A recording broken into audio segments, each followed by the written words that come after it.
student, today we are going to see standard 5th. The subject is computer science. In this subject we are going to see the lesson generations of computer. Come, let us go to the video session.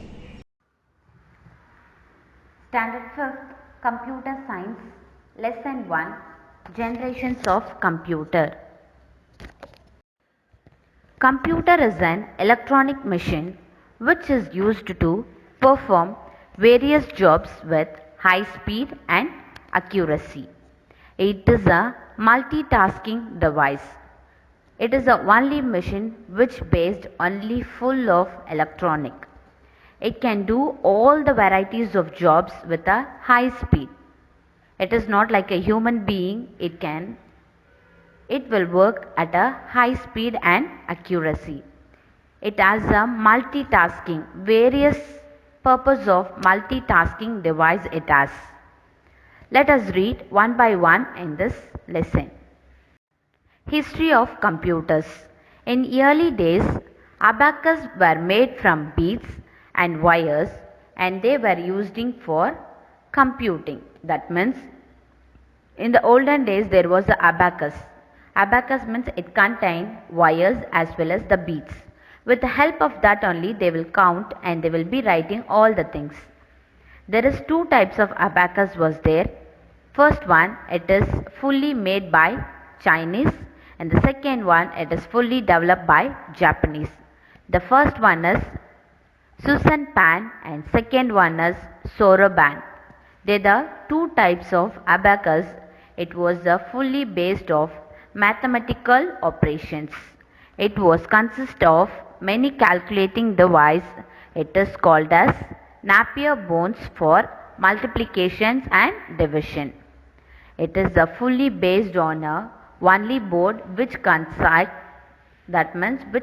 of all the problematic device which will be very useful for them.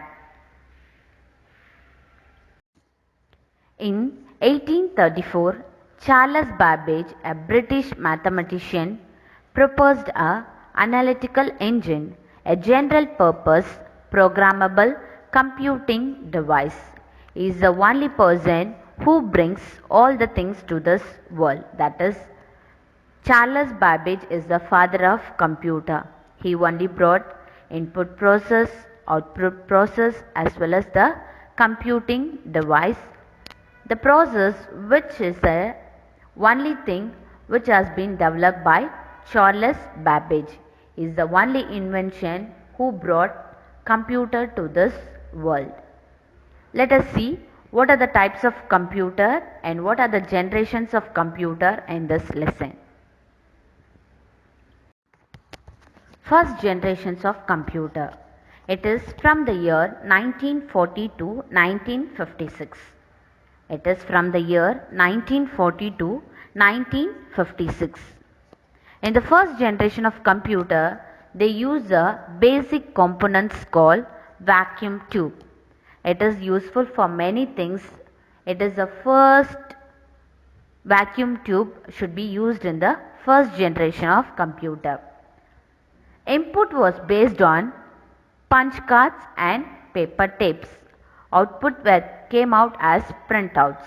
The same like nowadays we are having a output as a printout, but only the inputs was based on punch cards. In the olden days there was a many cards and paper tapes was there. With the help of that only they are using a punch cards and paper tape for input. For example, nowadays we are typing in the keyboard. That is the input thing. But in the olden days they have used punch cards and paper tapes.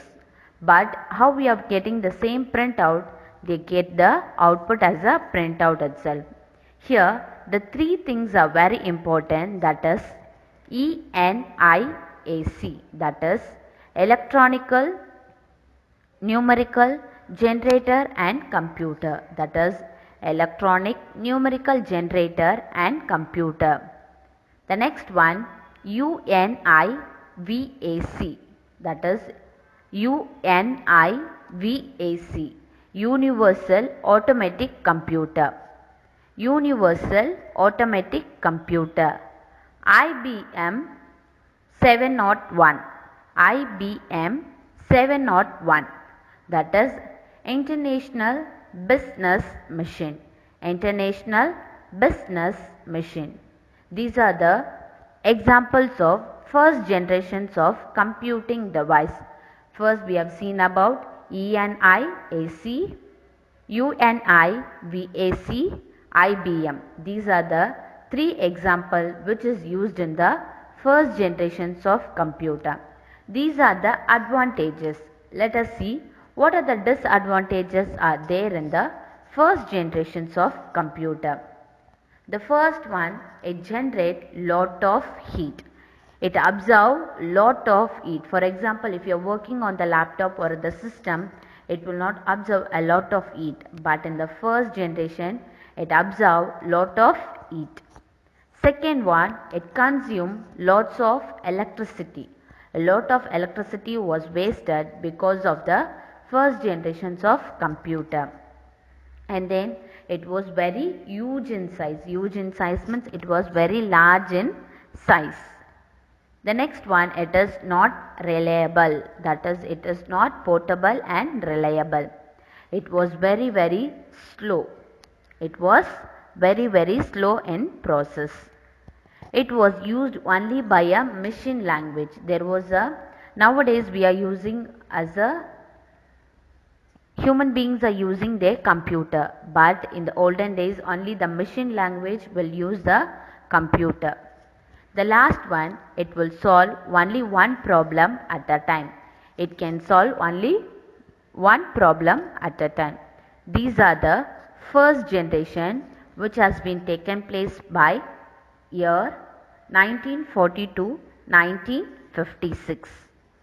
The major component is vacuum tubes. Second generation of computer. It was in the year 1956 to 1963. The second generation of computer, they have used a small pin called transistor. It was like a pin which has been used for punching cards as an input and print out as the same thing as a output. In second generation of computer, they have consumed very small amount of power they have used, but generated it has a less amount of heat also was required.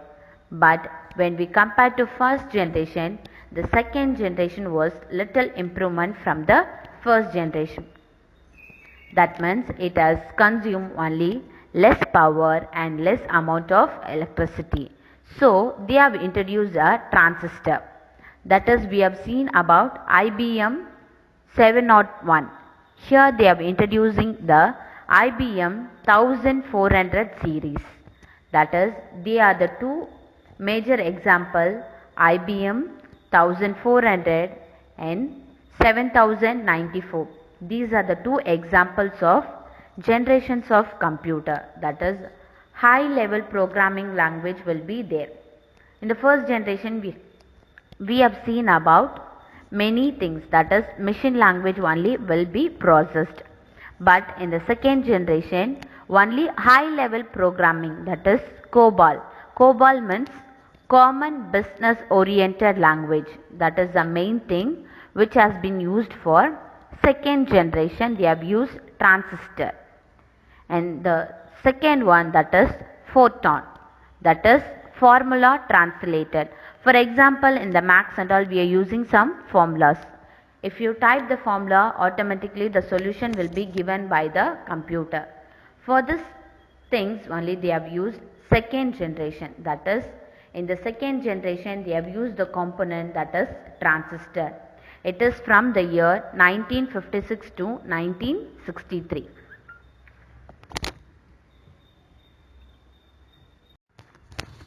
Third generations of computer. It was from the year 1964 to 1971. The components which has been used in this generation was integrated circuit, that is ICS. It is a integrated circuit. You can see the picture, that is called as integrated circuit.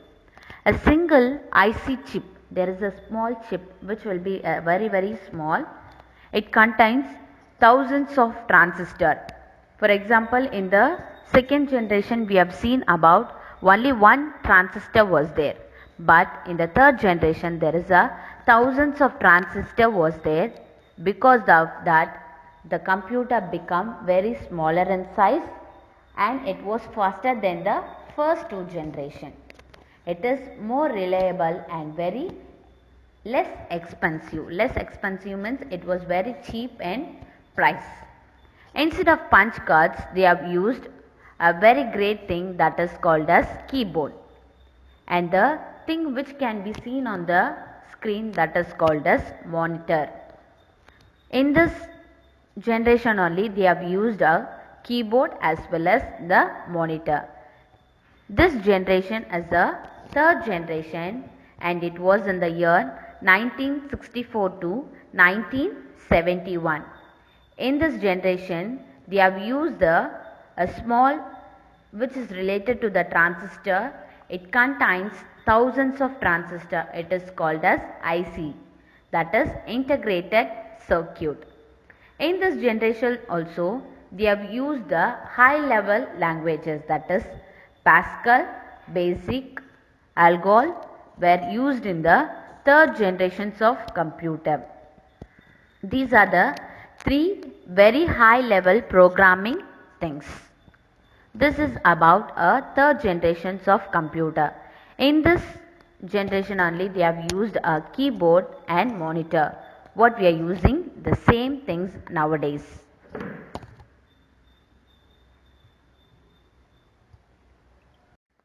Fourth generation of computer. It was in the year 1971 to 1990. In the fourth generation of computer, they have used a very large scale integrated circuit, that is VLSI. It contains thousands of IC on a single chip.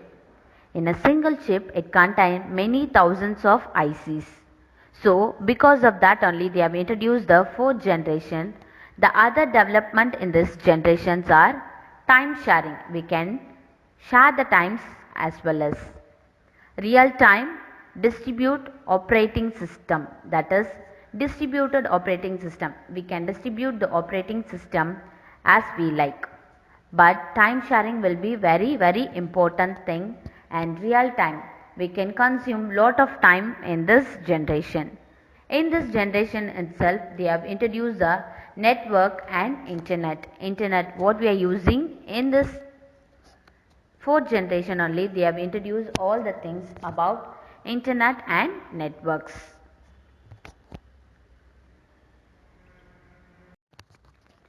Fifth generation. It is on 1990. It is after 1990. Fifth generation of computer was working because of the very scientific working. That is how that scientists are working the same like it has been introduced. In this generation we have introduced tablet, robot, smartphone. In the fifth generation itself we have introduced a very great thing, that is smartphone, what we are using nowadays, as well as tablet. Tablet means you all know tab. The same thing we are using nowadays. Robot. In the foreign countries and all, robot only person who is helping for medicinal field as well as for the agriculture field, everything. In this generation, scientists are working on developing fifth generation computer. The goal of fifth generation computing is to develop device that is response to natural language input will possess artificial intelligence. That is, here there is an intelligence called artificial, which means ULSI, that is ultra large scale integrated circuit, which has been useful for many things, that is like smartphone, what we are using for many apps nowadays. It is very useful for every purpose. Let us learn more about in this unit as well as in this subject. Nowadays what we are using, the smart mobile is, but we have many apps in that. There is a many advantages and many disadvantages, but we should not use anything as a misuse. So use the things very perfectly and properly. I hope you all understood about the lesson generations of computer. Thank you, students.